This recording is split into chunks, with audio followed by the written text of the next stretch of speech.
یہ کسی اولوی مولوی کا جملہ نہیں ہے کہ جو آپ کہہ دو کہ مولوی صاحب ایسے ہیں، اولوی صاحب ایسے ہیں، فلاں صاحب ایسے ہیں.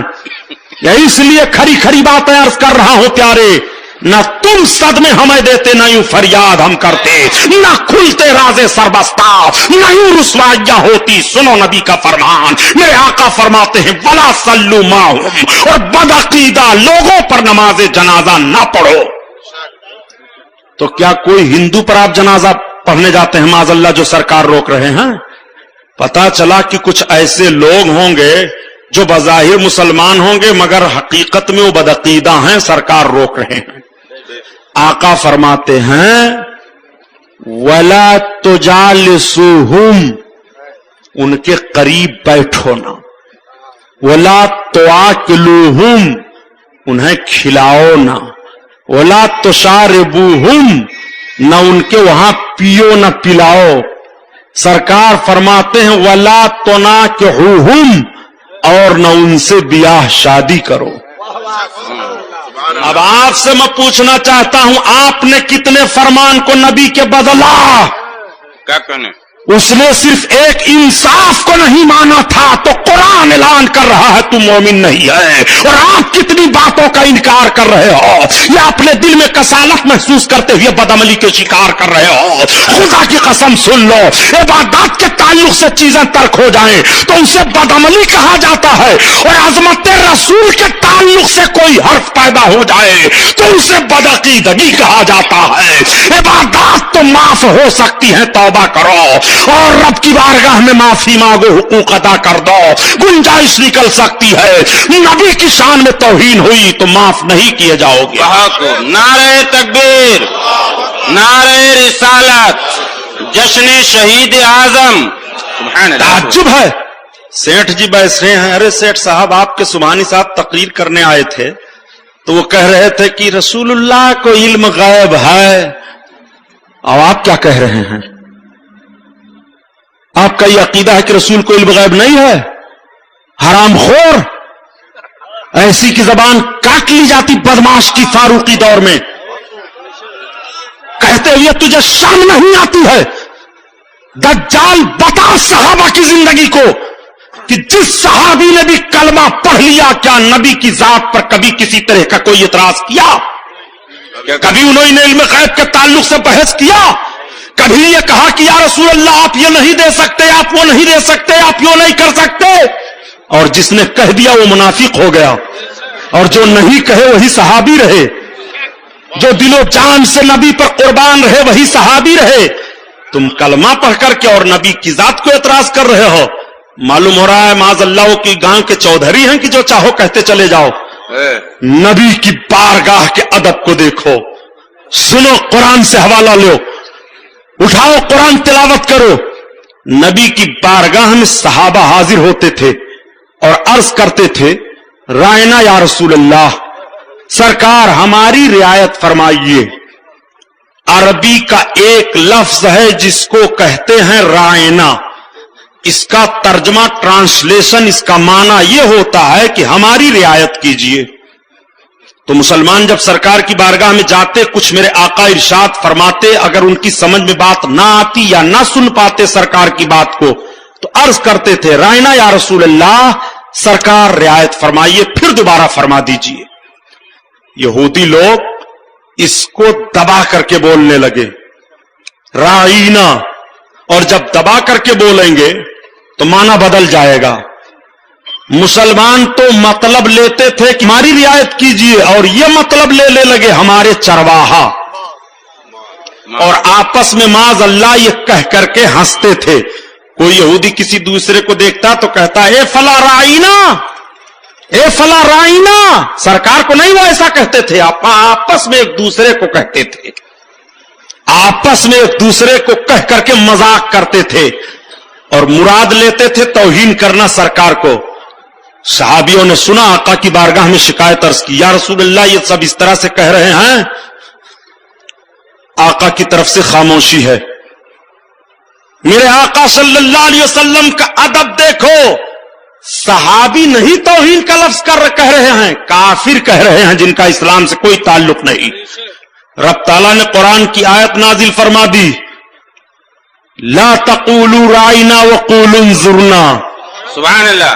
اے ایمان والو سنو، محبوب کی بارگاہ میں اب رائنا نہ کہو، انظرنا کہو. سبحان اللہ. سبحان اللہ. کیوں رائنا نہ کہو؟ کہ جب تم رائنا کہتے ہو تو یہ بھی رائنا کہہ کر کے آپس میں ہنسا کرتے ہیں. اب تم رائنا کہنا چھوڑ دو، یہ رائنا کہیں گے تو انہیں سزا ملے گی. تم نبی کی بارگاہ میں انظر نہ کہا کرو، کچھ عرض کرنا ہو تو یہ عرض کیا کرو، یا رسول اللہ ہماری طرف نظر کیجئے، یا رسول اللہ ہماری طرف توجہ فرمائیے، یا رسول اللہ ہم پر نظر کرم کیجئے. اے ایمان والو، تم اب نبی کی بارگاہ میں رائنا نہ کہنا، بلکہ جب اپنی حاجت پیش کرنا تو انظر نہ کے لفظ سے پیش کرنا. پابندی ایمان والوں کو لگا دی گئی.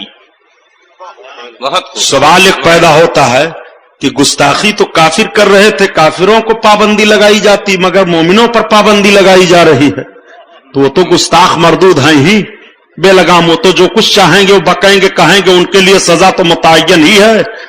مطلب یہ ہے میرے مومن بندو، تم نہ کبھی شیطان کے وسوسے میں آ جانا اور تمہاری زبان سے نکل جائے. وہ تو کافر ہیں، ان کے لیے تو دردناک عذاب ہے، عذاب دیا جائے گا ان کو. میں آپ سے پوچھنا چاہتا ہوں، کیا صحابہ نے یہ کہا تھا کہ یا رسول اللہ ہم کو کیوں روکا جا رہا ہے، ہم تو رائنا سے مراد توہین لیتے نہیں؟ آپ غور کرو، رائنا اور انظرنا یہ دونوں لفظ ہے. ایک آدمی کل کاغذ میں لکھے کہ کیا فرماتے ہیں علماء دیوبند کی نبی کو رائنا کہنا جائز ہے کہ نہیں اور انظرنا کہنا جائز ہے کہ نہیں، اور دونوں لفظ کا لغوی اور اصطلاحی معنی کیا ہے. میں کہتا ہوں خدا کی قسم، اگر صحیح دیوبندی مولوی نے بتا دیا تو یہیں پر دیوبندیوں کے عقیدے کا جنازہ نکل جاتا ہے. کیا کہنے. بہت خوب. بہت خوب. تم کیسے سرکار کو کہہ گئے کہ محمد مر کر کے مٹی میں ملنے والے ہیں؟ تم کیسے اپنی زبان سے کہہ جاتے ہو کہ ان کو علم غیب کہاں معلوم تھا؟ خدا کی قسم، جس کی زبان سے یہ لفظ سن لو وہ کہے کہ محمد کو کہاں علم غیب معلوم تھا، وہ منافق ہے، حرام خور ہے، جہنمی ہے، اس کا کوئی تعلق جنت سے نہیں ہے. بے شک. کیا کہنے. بہت خوب. واہ واہ. جب رب کو یہ منظور نہیں ہے کہ میری بارگاہ میں کوئی میرے محبوب کو رائے نہ کہے تو یہ گستاخیاں کیسے رب برداشت فرمائے گا؟ نہیں، رب تعالیٰ سزا دے گا، سزا. اور سنو پیارے، رب کی توہین کوئی کرتا ہے تو رب رحیم ہے، کریم ہے، رب ڈھیل دے دیتا ہے، چھوڑ دیتا ہے. لیکن رب کے محبوب کی جب توہین ہوتی ہے تو محبوب کی توہین کرنے والا چھوڑا نہیں جاتا. بتاؤں کیسے؟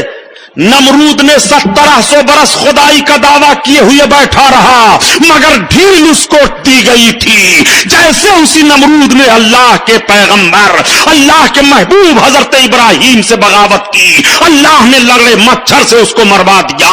یہی فرعون ہے، خدا بن بیٹھا تھا. لیکن جیسے حضرت موسیٰ اللہ کے محبوب پیغمبر سے بغاوت کی اور توہین کی، اللہ تعالیٰ نے فوراً گرفت میں لے لیا. بے شک. بے شک. محبوب کا گستاخ چھوڑا نہیں جاتا ہے. کیا کہنے. آپ ذرا ان باتوں پر غور کر کے اپنے ایمان و عقیدہ کا فیصلہ کیجئے اور حوالہ لیجئے. درود پاک پڑھیے. اللهم صل على مولانا محمد سیدنا مولانا محمد المعدن الجود والکرم وعلى آلہ وبارک وسلم صلاۃ و سلام علیک یا رسول اللہ صلی اللہ تعالی علیہ وسلم. سرکار تشریف فرما ہیں. آپ کے شہزادے عالی وقار کا وصال شریف ہو گیا. سرکار کے شہزادے کا وصال ہونا تھا کہ میرے آقا کی آنکھیں بھیگ جاتی ہیں. ایک خاتون حاضر ہوئی، عرض کرتی ہیں یا رسول اللہ آپ بھی روتے ہیں؟ سرکار فرماتے ہیں میں بھی تو بشر ہوں. آقا کے شہزادے کا وصال ہوا، بشری تقاضے کے مطابق محبت جوش مارتی ہے. سرکار کے آنکھوں سے آنسو نکل آئے. آقا کریم بیٹھے ہوئے ہیں، تب تک ایک دشمن سرکار کا آ گیا. اس کا نام ہے آس ابن وائل. وہ پہنچا، اس نے کہا محمد؟ کہا ہاں. کیا تمہارے اوپر تو بہت بڑی مصیبت آ گئی؟ سرکار نے فرمایا نہیں. کہا تم تو نسل بریدہ ہو گئے، معاذ اللہ، ابتر ہو گئے. سرکار نے دیکھا آقا کو تکلیف ہو گئی. آج اگر کوئی کسی کے پاس اولاد نہ ہو اور وہ کہہ دے کہ تم نسل بریدہ ہو تو تکلیف ہو جاتی ہے انسان کی، یہ فطرت ہے. ہمارے گونڈا اور بستی کی زبان میں اس کو کہتے ہیں نربنسیہا. کسی آدمی کو کہہ دو نربنسیہا تو وہ برداشت کر پائے گا؟ حالانکہ اس کی اولادیں نہیں ہیں، مگر اس کی توہین ہو گئی، وہ برداشت نہیں کر پا رہا ہے. میرے سرکار کو اس مردود نے ابتر کہا، محمد تمہاری نسل تو ختم ہو گئی معاذ اللہ. میرے آقا کو تکلیف ہو گئی. سرکار تشریف فرما ہے، تب تک اللہ تعالیٰ نے حضرت جبریل علیہ السلام کو پوری سورہ کوثر دے کر نازل فرما دیا. اِنَّا أَعْطَيْنَاكَ الْكَوْثَرَ فَصَلِّ لِرَبِّكَ وَانْحَرْ إِنَّ شَانِئَكَ هُوَ الْأَبْتَرُ. اللہ ارشاد فرماتا ہے، اے محبوب تمہارا ایک شہزادہ کیا گیا ہے، غم نہ کرو، ہم نے تو تمہیں بے شمار خوبیاں عطا فرمائی ہیں. سبحان اللہ سبحان اللہ سبحان اللہ. ایک دولت کے جانے پر غم نہ کرو، اِنَّا أَعْطَيْنَاكَ الْكَوْثَرَ، ہم نے تمہیں بے شمار خوبیاں عطا فرمائی ہیں. اسی بنیاد پر ہم کہتے ہیں پیارے کہ جب رب اپنے محبوب کی خوبیوں کو شمار میں نہیں لا رہا ہے تو تم کون شمار میں لانے والے ہوتے ہو؟ رب فرماتا ہے محبوب میں نے بے شمار خوبیاں عطا فرمائی ہے، رب شمار نہیں دے رہا ہے، تم گنتی کرنے والے کون ہوتے ہو؟ اسی لیے تو اعلیٰ حضرت عظیم البرکت فرماتے ہیں کہ تم نبی کے ذکر کو مٹانا چاہتا ہے، نہیں مٹے گا. نبی کا تذکرہ نہیں مٹے گا، نبی کا نام نہیں مٹے گا، نبی کا کام نہیں مٹے گا، نبی کی تحریک نہیں مٹے گی. خدا کی قسم ہر آنے والے دن میں زیادہ سے زیادہ آقا کی تعریفیں ہوتی رہیں گی. اسی لیے اعلیٰ حضرت عظیم البرکت فرماتے ہیں کہ مٹ گئے مٹتے ہیں اور مٹ جائیں گے یاداں تیرے، نہ مٹا ہے نہ مٹے گا کبھی چرچا تیرا، نہ مٹا ہے نہ مٹے گا کبھی چرچا تیرا، اور خاک ہو جائیں عدو جل کر مگر ہم تو رضا، دم میں جب تک دم ہے ذکر ان کا سناتے جائیں گے. کل کوثر، محبوب ہم نے تمہیں بے شمار خوبیاں عطا فرمائی. سبحان اللہ. تو کوئی شمار میں لا پائے گا سرکار کی تعریف کو؟ ایک جملہ یہ کہہ دیا کرتے ہیں، کہاں ہم نبی کو نہیں مانتے ہیں؟